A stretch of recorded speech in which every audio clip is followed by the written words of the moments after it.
So in this lesson, I wanted to share a case study on a really cool video I saw using Midjourney and another application to very quickly create many different characters in just a few clicks. So let's check out this video.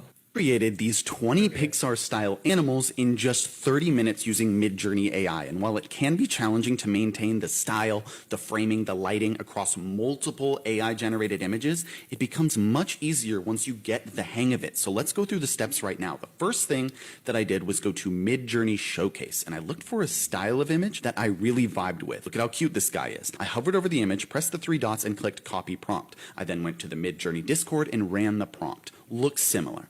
Notice how this prompt states the details about the lighting, the camera lens, and the illuminated face. These are all great for consistency. However, we don't want a background. It will take away from the consistency. So for a few iterations, I messed with the prompt, and this was the final prompt for my base character.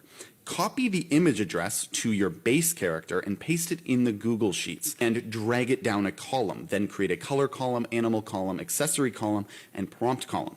I went to ChatGPT and had it generate a list of animals. I pasted them into the sheet. I randomly assigned colors to each one, and I basically divided the prompt into 2 parts and used the function concatenate to string together the first part of the prompt, the color, the animal, the accessory, and the last part of the prompt. First part of the prompt contains the base image URL that we're using for reference. So all the prompts are generated, and all we have to do is copy them into Midjourney and just select from the wide range of Pixar images that we want to add to our collection.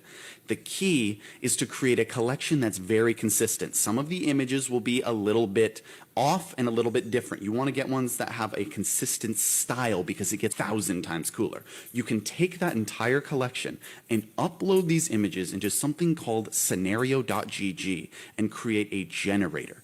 And this generator will learn from the consistent pattern of images, and you can create hundreds, if not thousands of variations.